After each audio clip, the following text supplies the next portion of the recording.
গৃহিণীদের কখনো ছুটি নেই সংসারের কাজকর্ম করতে।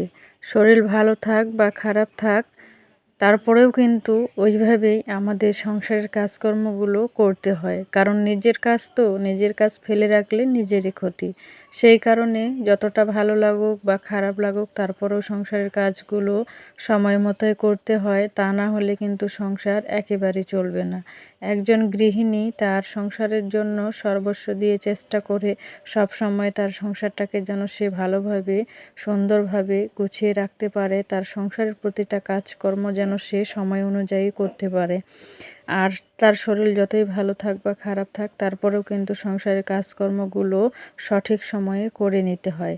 বিসমিল্লাহির রহমানির রহিম। হ্যালো এভরিওয়ান, আসসালামু আলাইকুম। ইউটিউবের সকল ভাই ও বোন, আশা করছি আপনারা অনেক ভালো আছেন। আল্লাহর রহমতে আমিও ভালো আছি। সৃষ্টিকর্তা অনেক ভালো রেখেছেন, আলহামদুলিল্লাহ। আপনারা সবাই আমার জন্য দোয়া রাখবেন। আল্লাহ তাআলা যেন আমাকে সব সময় ভালো রাখেন, সুস্থ রাখেন। আর আপনাদের জন্য অনেক অনেক দোয়া রইল।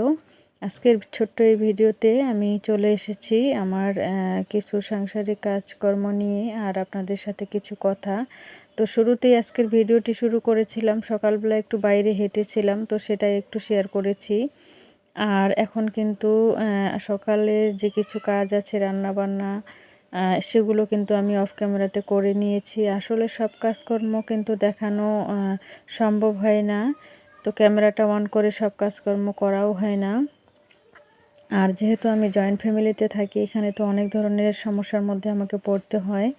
তো সকালবেলা অনেকটা কিন্তু ব্যস্ততার মধ্যেই কেটে যায়। আর কিভাবে ক্যামেরা অন করব, কিভাবে ভিডিও শ্যুট নেব, সেটা কিন্তু আমি ভেবে একেবারে পাচ্ছি না। তো তাড়াহুড়ো করে কিন্তু কাজগুলো করতে হয়। তো সেই কারণে তো অফ ক্যামেরাতে আমি রান্নাবান্না করে নিয়েছি, খাওয়া দাওয়া করে নিয়েছি। আর এখন কিন্তু আমি ঘরগুলো গুছিয়ে নিয়েছি, মুছে নিচ্ছি, সেগুলো কিন্তু অফ ক্যামেরাতেই করেছি।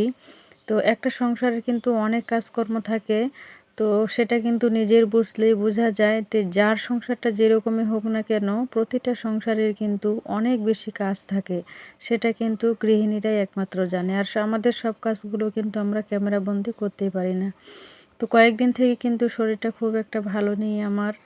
অনেক বেশি খারাপ লাগতেছে, শরীর ঝিমঝিম করতেছে, আর একটু জ্বর যাচ্ছে, অনেক বেশি মাথা ব্যথা। তো কালকে রাতে কিন্তু মাথা ব্যথার কারণে সারা রাত ঘুমাতে পারিনি, কী যে যন্ত্রণা।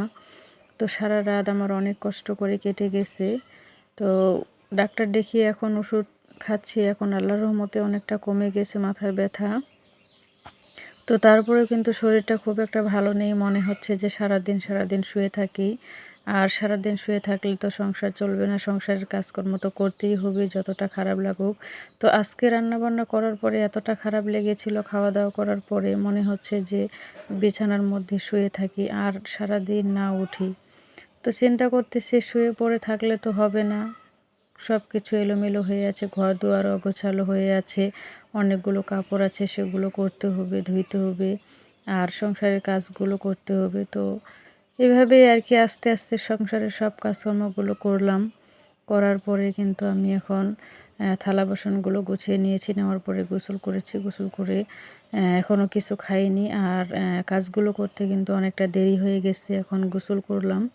তো এখন প্রায় 3:30-4টা বেজে গেছে। তো ফ্রেশ হয়ে আসলাম, আসার পরে ভাবলাম যে এখন একটু চা বানিয়ে নিই, ভাতটা এখন আর খাবো না, খাওয়ার ইচ্ছে করছে না। তো সেই কারণে আমি কিন্তু একটু দুধ চা বানিয়ে নিলাম, আর 2-3টা ড্রাই কেক নিয়ে নিলাম। একটু খেয়ে নিব, খেয়ে নিলে অনেকটা ভালো লাগবে। তো আসলে আমরা যারা গৃহিণীরা আছি, আমাদের সংসারের কাজকর্ম কিন্তু একেবারে ছুটি নেই, আমাদের করতেই হবে, যতটা ভালো লাগুক বা খারাপ লাগুক। আর ভিডিওর এ পর্যায়ে এসে যে সকল ভাই ও বোনেরা আপনারা আমার এই ভিডিওটির সাথে আছেন, আপনাদেরকে অসংখ্য ধন্যবাদ। যারা এখনও পর্যন্ত ভিডিওর মধ্যে লাইক দেননি, অবশ্যই ভিডিওতে লাইক দিয়ে ভিডিওটি কন্টিনিউ করবেন। আর চ্যানেলটি অবশ্যই সাবস্ক্রাইব করে দিবেন, আর পাশে থাকা বেল বাটন অপশনটি অন করে রাখবেন। তো ইতোমধ্যে আমার আগের ভিডিওতে যে সকল আপুরা কমেন্ট রেখে গেছেন, আপনাদেরকে অসংখ্য ধন্যবাদ জানাই। আপনাদের সুন্দর সুন্দর কমেন্ট দেখলে কিন্তু সামনে আরও কাজ করার জন্য অনেকটা অনুপ্রেরণা পাই। ইনশাআল্লাহ আপনারা সবাই এইভাবে পাশে থাকবেন আর সবাই সবার ভিডিও দেখে সুন্দর সুন্দর মন্তব্য রেখে যাবেন, যাতে আমরা সবাই অনুপ্রেরণা পাই সামনের দিকে এগিয়ে যাওয়ার জন্য আর ভালো ভালো কাজ করার জন্য, যেন মনের মধ্যে অনেকটা আগ্রহ পাই। তো আমি কিন্তু সবসময় রং চাটাই খাই আর দুধ চাটা একটু কমই খাই, যেহেতু আমার সমস্যা আছে, গ্যাসের প্রবলেম অনেক। ডাক্তার কিন্তু আমাকে দুধের যত জিনিস আছে দুধের তৈরি সেই জিনিসগুলো কিন্তু আমার একেবারে নিষেধ আছে। তো দুধও খেতে নিষেধ আছে, তারপরেও কিন্তু শখ করে যখন একটু দুধ চা বানিয়ে নিয়ে খাওয়ার চেষ্টা করি তখন কিন্তু খেতে পারি না। আজকেও কিন্তু আমি যখন চাটা খাচ্ছিলাম, তো খাওয়ার সময় কিন্তু আমার গলার মধ্যে এত পরিমাণে অ্যাসিড করেছে, মনে হচ্ছে যে এই বুঝি দমটা বোধহয় চলে গেল। তো এমন একটা অবস্থা, তো ভয়ে আমি কিন্তু দুধ চা খাই না বা মিষ্টি জাতীয় জিনিসটা আমি কিন্তু অনেকটা অ্যাভয়েড করি, খুব কমই খাওয়ার চেষ্টা করি। মিষ্টি জাতীয় জিনিসটা খেলে আমার অনেক বেশি সমস্যা হয়। তো সেই কারণে আসলে শরীরটা অনেক দিন থেকে খুব একটা ভালো যাচ্ছে না। তো সেই কারণে কিন্তু ৩ দিন থেকে ভিডিও দিইনি। আসলে শরীর ভালো না থাকলে মন মানসিকতা ভালো থাকে না, কোনো কিছুই ভালো থাকে না। যখন শরীর ভালো থাকে তখন কিন্তু সব কিছুই ভালো লাগে, সব কাজকর্ম করতেও ভালো লাগে, মনের মধ্যেও ফুর্তি লাগে। আর শরীর যদি ভালো না থাকে তাহলে কিন্তু কোনো কিছুই ভালো লাগে না। তো আজকের এই ছোট্ট ভিডিওটি আমি এখানেই শেষ করব। আর আপনাদেরকে সবাইকে অসংখ্য ধন্যবাদ জানাবো যারা আমার এই ভিডিওটি শেষ পর্যন্ত আপনারা এখনও আছেন। আর আল্লাহ তাআলা সবাইকে ভালো রাখুক, সুস্থ রাখুক। আর সবার পরিবার যেন ভালো থাকে, সবাই যেন সুখে থাকে। আসলে অনলাইন প্ল্যাটফর্মে আমরা এসেছি আমাদের নিজস্ব কিছু কাজকর্ম নিয়ে। তো সবাই যেন এইভাবে সবার পাশে থাকতে পারি, সবাইকে ভালোবাসা দিয়ে যেন সামনের দিকে এগিয়ে যেতে পারি। আর সবাই আমরা একসাথে এগিয়ে যাব ইনশাআল্লাহ। আজকের মতো এখানে বিদায় নিব। আল্লাহ হাফেজ। আসসালামু আলাইকুম ওয়া রাহমাতুল্লাহ।